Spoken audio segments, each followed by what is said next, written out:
नेपाल शब्दको अर्थ कहाँबाट भयो भन्ने कुराको कुनै तथ्य छैन।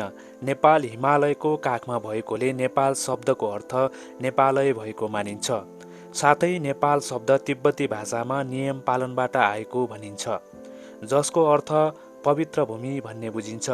नेपालमा धेरै ऊनको उत्पादन गरिन्थ्यो र ऊन राख्नका लागि पालको प्रयोग गरिन्थ्यो। त्यसैले ऊनको अर्थ ने र त्रिपालको अर्थबाट उपभ्रंश भएर पाल बन्यो अनि त्यसबाट नेपाल बनेको पनि भन्ने गरिन्छ। दर्शकवृन्द, आजको यस भिडियोमा तपाईहरू समक्ष हामी प्राचीन नेपालको इतिहासको बारेमा महत्त्वपूर्ण सामग्री प्रस्तुत गर्दैछौँ। यो भिडियोलाई अन्त्यसम्म हेर्नुहोला र यस्तै रोचक अनि ऐतिहासिक भिडियो हेर्नका लागि हाम्रो च्यानललाई सब्स्क्राइब गर्नुहोला। नेपालको प्राचीन युगको कुरा गर्दा नेपाली सभ्यताको इतिहासलाई केलाउँदा यहाँको इतिहास धेरै हदसम्म काल्पनिक र अतिरञ्जित भए पनि मूल कुराहरू भने प्रमाणित भएका छन्।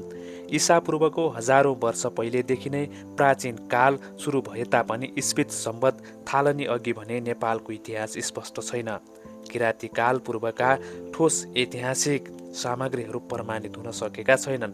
यस कालको राजनैतिक, आर्थिक, सामाजिक कुराको बारेमा लिच्छवीकालीन अभिलेखहरूबाट केही झलक भने पाउन सकिन्छ। ईस्वीत सम्वतको थालनीका साथै लिच्छवीकाल सुरु भए पनि प्रमाणहरूका आधारमा ईस्वीतको 5औं शताब्दीतिर प्राचीन नेपालको इतिहास बढी विश्वसिलो बनेको पाइन्छ। यही प्राचीन नेपालको सबैभन्दा बढी विश्वसिलो रहेको पहिलो खण्ड हो। गोपालवंशी शासकहरूको काल नेपालका पहिला राजाहरू अर्थात् प्रथम राजाहरू गोपालवंशी थिए। गोपाल भन्नाले गाई पालकहरू भन्ने बुझिन्छ। काठमाडौँको पानी बाहिर फ्याँकेपछि उपत्यका बसोबास गर्न योग्य भयो। त्यसपछि दक्षिणतर्फका निप प्रजातिका गोपालहरू त्यहाँ आकर्षित भए। दक्षिणबाट आएका गोपालहरू र त्यहाँका प्राचीन नाग जाति बीच भिडन्त हुँदा नाग जातिहरू पराजित भई दक्षिण भेगतर्फ लागे भने नेपाल उपत्यकामा गोपालहरूको वर्चस्व कायम भयो। वंशावलीमा उल्लेखित कथा अनुसार यिनीहरूको एउटा बुहुद्री नाम गरेको गाईले सधैँ बागमती नदीको तीरको एक ठाउँमा सधैँ दूध चढाउने गर्थिन्। सो स्थल खनी हेर्दा पशुपतिको ज्योतिर्लिङ्ग उत्पन्न भयो। टेकु दोभानमा तपस्या गरी बस्ने नेमुनिले गोपाल वंशका भुक्तमान जसलाई भूमिगुप्त पनि भनिन्छ, उनलाई राजा बनाइदिए। यिनै गोपाल वंशका संस्थापक मात्र नभई नेपालका प्रथम राजा पनि भए। गोपाल वंशका 8 जना राजाहरू भूमिगुप्त, जयगुप्त, धर्मगुप्त, हर्षगुप्त, भीमगुप्त, मणिगुप्त, विष्णुगुप्त र जीर्णगुप्तले गरी 505 वर्ष 3 महिना नेपालको शासन गरे भनी अभिलेखहरूमा पाइन्छ। दर्शकवृन्द, नेपालको इतिहासको अर्को कालखण्ड महिषपाल वंशी राजाहरूको रहेको छ। गोपाल वंशका जीर्णगुप्तलाई युद्धमा पराजित गरी नेपालको शासनमा महिषपाल वंशीले कायम गरेको कुरा गोपाल वंशी राजवंशमा उल्लेख गरिएको छ। तर कतिपय इतिहासकार अनुसार गाई पाल्नेलाई गोपाल भनेझै भैँसी पाल्नेलाई महिषपाल वा अहिवीर भनिन्थ्यो। तर गोपाल र अभिर एउटै वंशका भएका र पेशागत आधारमा मात्रै दुई समुदायमा विभाजित भएको मानिन्छ। करपेट्रीको वंशावलीमा अभिरहरू राजपूत उत्पत्तिका ग्वालाहरू भएका र सिमरुनगढ र जनकपुर बीचको समतल भूमिमा आफूसँग हात हतियार समेत राखी ठूलो संख्यामा भैँसी पाल्ने गरेको र पछि उपत्यका प्रवेश गरी गोपाल वंशी राजाहरूलाई हराई शासन नियन्त्रण गरेका थिए भन्ने उल्लेख गरिएको छ।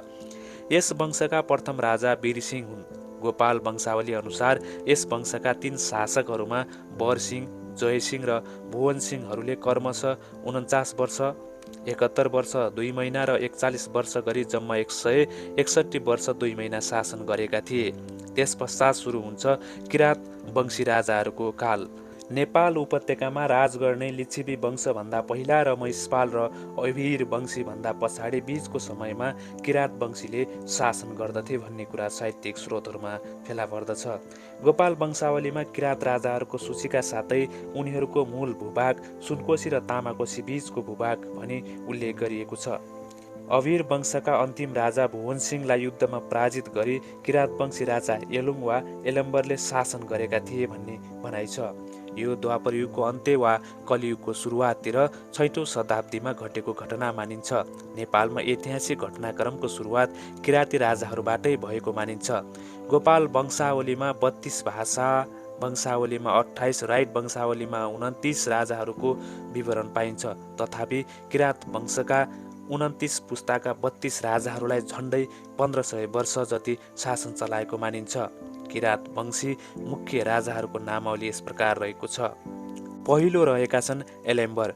किरात राज्यका संस्थापक एलेम्बर ज्यादै वीर थिए। उनले महिषपाल अभिर वंशका शासक भुवन सिंहलाई हराएर किरात राज्य व्यवस्था गरेका थिए। यिनलाई कतै कतै एलुङ पनि भनिएको छ। यिनै नामबाट पाटन सहरको पुरानो नाम एल रहन गएको मानिन्छ। अर्का राजा थिए हुमती।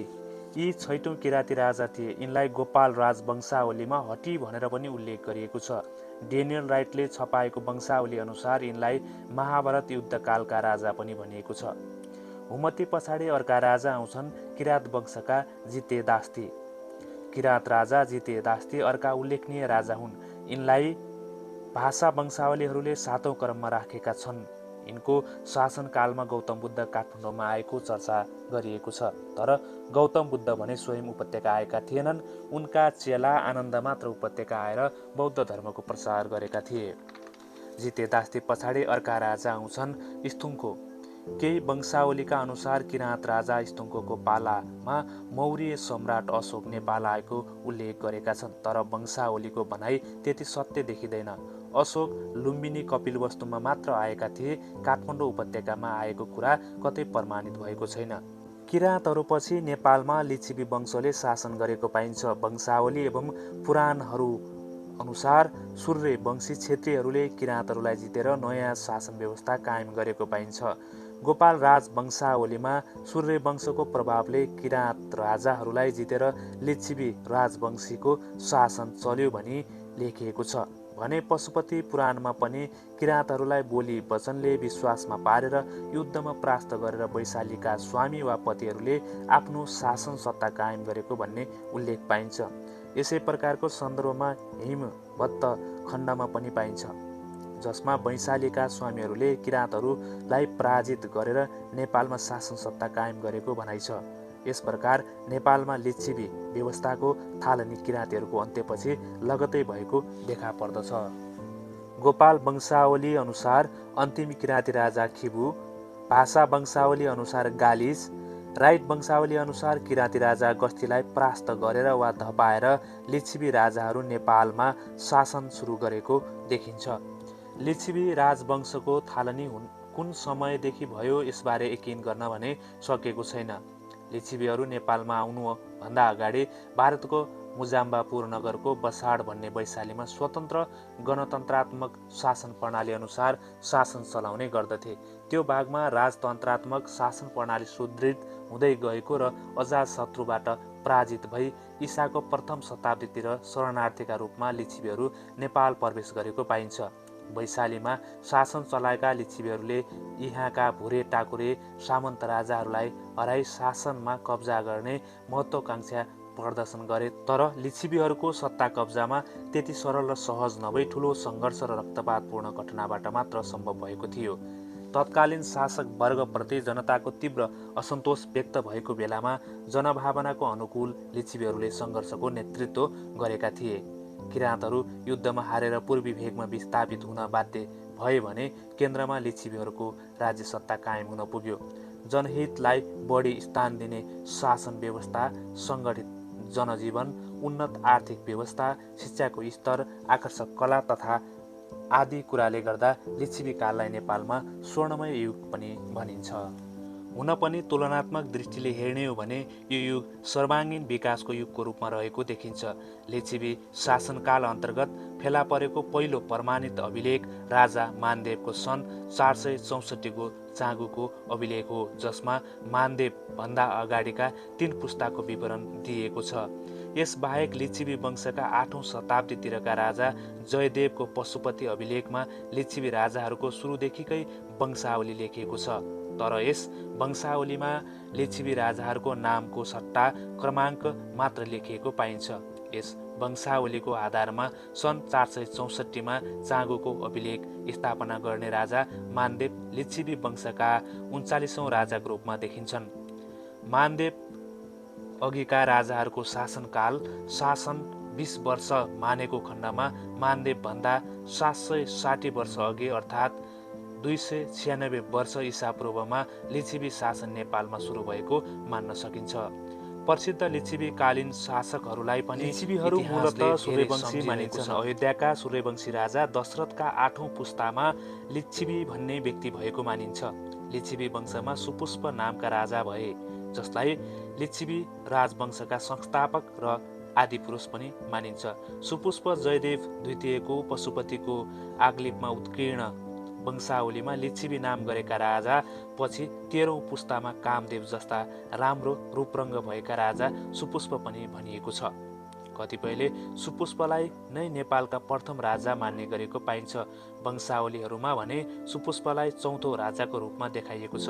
साथै गोपाल राज वंशावलीमा यिनलाई सुपुष्पदेव, भाषा वंशावलीमा सुपुष्प वर्मा र राइट वंशावलीमा पशुप्रेक देव भनेर नामाकरण समेत गरिएको छ।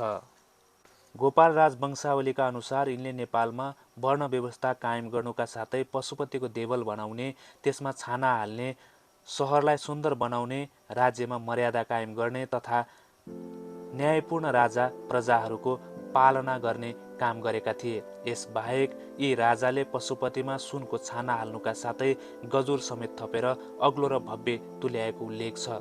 यसै गरी राजा सुपुष्पले भूमि वा जग्गा सम्बन्धी मर्यादा बाँधेको उल्लेख गोपाल राज वंशावलीमै पाइन्छ।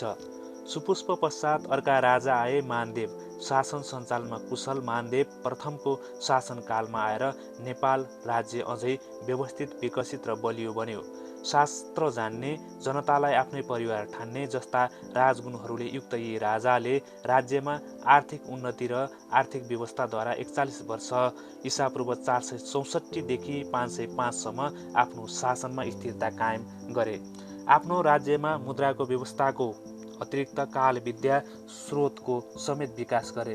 प्रथम राजदरबार, मानगृह जस्तो भव्य भवन, श्री नामाङ्क र श्री भोगिनी अङ्कित नेपालको प्रथम मुद्रा यिनकै कालमा तयार भएका थिए।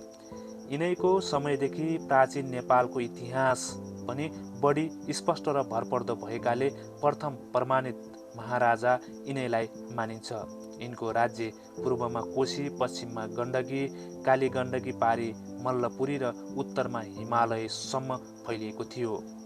अभिलेख र स्वतन्त्रत्व आदि कुराहरू मानदेवको पालादेखि पाइन्छ। चाँगु नारायणको मानदेव निलिपको अभिलेख ईसापूर्व 464 भन्दा मालीगाउँमा प्राप्त जय वर्माको 163औं सम्वतलाई प्राप्त सर्वप्राचीन प्रमाणिक अभिलेख मानिन्छ। यसरी विक्रमको 6औं शताब्दीदेखि नेपालको प्रमाणिक इतिहास प्रारम्भ भएको पाइन्छ। मानदेव पछि महिदेव, वसन्तदेव आदि राजाहरू भए। वसन्तदेव बालक भएकाले मन्त्रीहरू रविगुप्त र क्रमलील शक्तिशाली भए। संयुक्त शासन र फेरबदल छिटो भएकाले ईस्वी सम्वत 536 देखि 545 सम्म राजनैतिक अस्थिरता व्याप्त भएको पाइन्छ। यसपछि भौमगुप्त, गणदेव, गङ्गादेव र शिवदेव जस्ता भारदारहरू बीच शक्ति सङ्घर्ष जस्तै भयो। शिवदेवले आफ्नो भानिज अंशु वर्माको मद्दतबाट गुप्त प्रभाव बचाए पनि अंशु वर्माको प्रभुत्व बढेर शिवदेव निश्चित बन्न पुगे। फलस्वरूप अंशु वर्मा राजा भए। मन्त्रीले राज अधिकार लिएको यो पहिलो घटना पनि थियो नेपालको। दर्शकवृन्द, आजको यस पहिलो श्रृङ्खलामा नेपालको इतिहास तपाईँहरूमाझ प्रस्तुत गर्ने क्रममा नेपालको उत्पत्तिदेखि लिएर मानदेवको राज्य सत्तासम्मको इतिहासलाई प्रस्तुत गर्यौँ। यो श्रृङ्खला यहाँहरूलाई कस्तो लाग्यो कमेन्ट राखिदिनुहोला। यस्तै अन्य भिडियोहरू बनाउने छौँ। भिडियोलाई लाइक गरी सेयर गरिदिनुहोला। यस्तै जानकारीमूलक भिडियो हेर्न च्यानललाई सब्स्क्राइब गरी हामीसँगै रहनुहोला।